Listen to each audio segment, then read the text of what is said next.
I admit that I think there is a real problem out there with people using a bunch of highfalutin language and being obscurantist, that is, making things obscure and confusing the issue.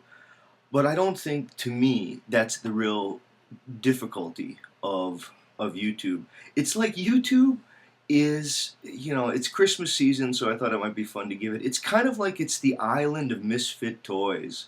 It's a bunch of misfit toys all floating around on YouTube. I'm implicating myself, I guess, but there's so many other people out there.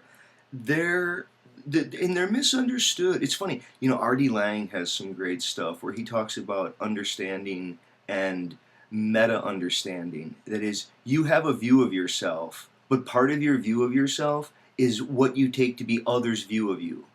Right? Yeah, others' view of you is part of how you come to think of yourself. Now, those people out there who think that they're just a little island and they want to say, oh no, I'm over here and I don't care at all what other people think. There's a great truth to that, and we want to understand that. There's so much that we've been talking about in the reading group on Epictetus that's part of what you want to cultivate. Okay. We also don't want to be anti-intellectual. We want to realize that it's more complicated than that. It's not going to be solved by a little system or a little recipe or some little cult like, here, let's grab one new text and make it our new religion. I see, and this is the point that I'm trying to get to here in a second, but there will be difficulty of self-understanding being partly caught in the way you feel other people are understanding you. And this is why I would accuse some of the difficulty that comes from YouTube is what could be called the have critique will travel cult. Yeah, have critique will travel. There's a bunch of people who are on YouTube who they have ready-made critiques for certain views, and then when they're listening to other people, it's like they're hunched up listening to hear what, if they can find a moment to sort of launch into their critique, because it's like they're listening for what they have a ready-made critique of. It's so apparent, and this bears into it because I think people's experience is it's probably like grooming ground for what Eric Hoffer talks about as, spoiled senses of self.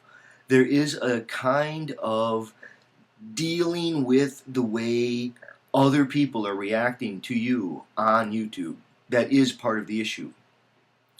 The simplest way to say those, and again, people go, oh, this highfalutin talk of identity and meta-identity. Yeah, no, there is a thing. There's a thing called identity and another thing called meta-identity. It's not that complicated. It's your view of yourself and then your view of others' view of you. Yes, whether people could say, well, I don't have to deal with others' view of me. No, you do. You do have to deal with others' view of you. And the simple example would be, say somebody tells you, for example, out there, whoever you're listening, if somebody tells you that you're very knee-jerk, you're very reactive, and you're very critical, just as an example, or you're dogmatic, or you're pedantic, whatever, and you say, no, you're wrong, I disagree, you end up still with, I'm misunderstood. People don't get me. People think I'm this way, but I'm really another way. See, you have to end up integrating even what you disavow in its disavowed state.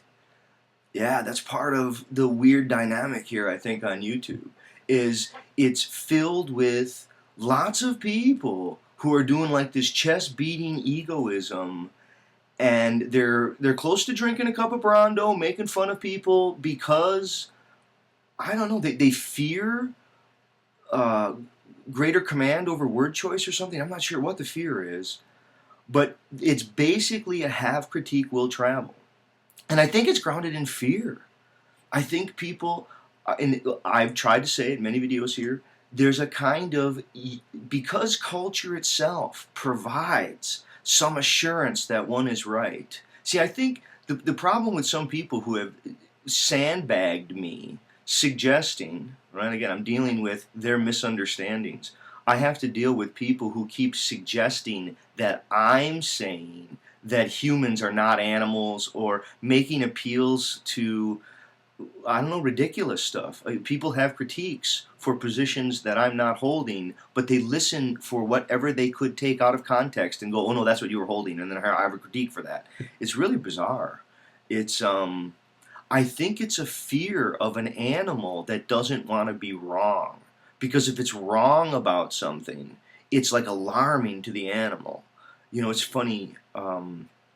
Erwin Strauss, in a wonderful book called Phenomenological Psychology, he talks about he says most mammals, you know, they walk on the earth and they face the earth as its partner, and then occasionally when they're in a combative position, they'll rear onto their hind legs and face one another in a direct state.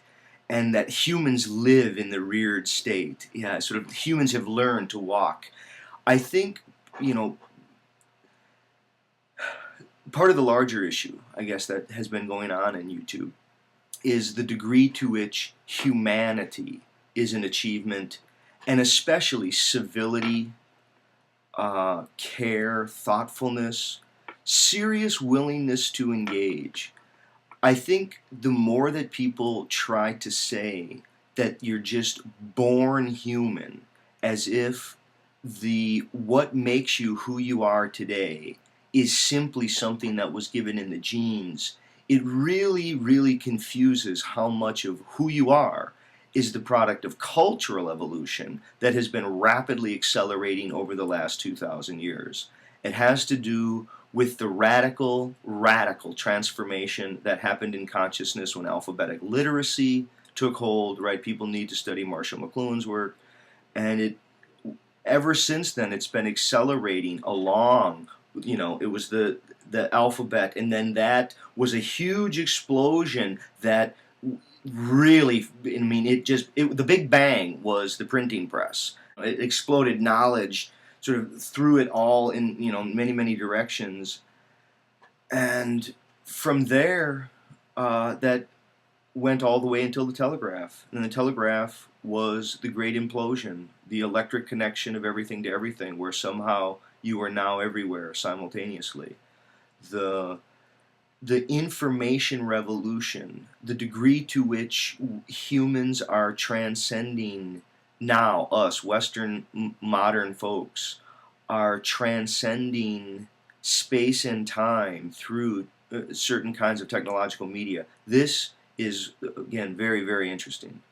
This is what's so fascinating, that the person who would be just dropped, quote, I mean, the person who imagines that you're just born human, you should drop a human baby out in the wild and let it go. Do you really think it's going to create its own language? Will it walk upright? Will it be concerned about religion? Will it be part of the atheism-theism debate? Will it have a stance at all? No, I'm going to have to say not only will it likely be dead, but even if it were to be nurtured by a wolf cub, you know, as a wolf cub or with a bear pack, or however you want to deal with it, the ridiculous part is how people, I guess, struggle with mind being a socio-historical phenomena.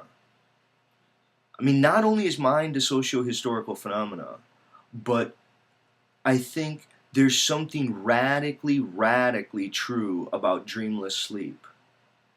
Yeah. The fact that every day we wake up from dreamless sleep, and the fact that awakeness is only a periodic achievement, it's like there's two super, super gigantic truths from which visualist-based orientations, sort of scientific naturalism of the atheistic bent, it just hides from. It hides from the fact that we are the earth, that we're something that's doing, and that wakeness is a periodic achievement. And it also really hides from the fact that the self-conscious person who's now reflecting upon all of these things and how they're related is a socio-historical event produced by various communication phenomena. It's really unfortunate that it has to turn to a bunch of chest beating and posturing and I guess an inability to engage it. And instead, people want to run around and try to inflict the sense of being misunderstood upon other people because they're just too busy being reactive.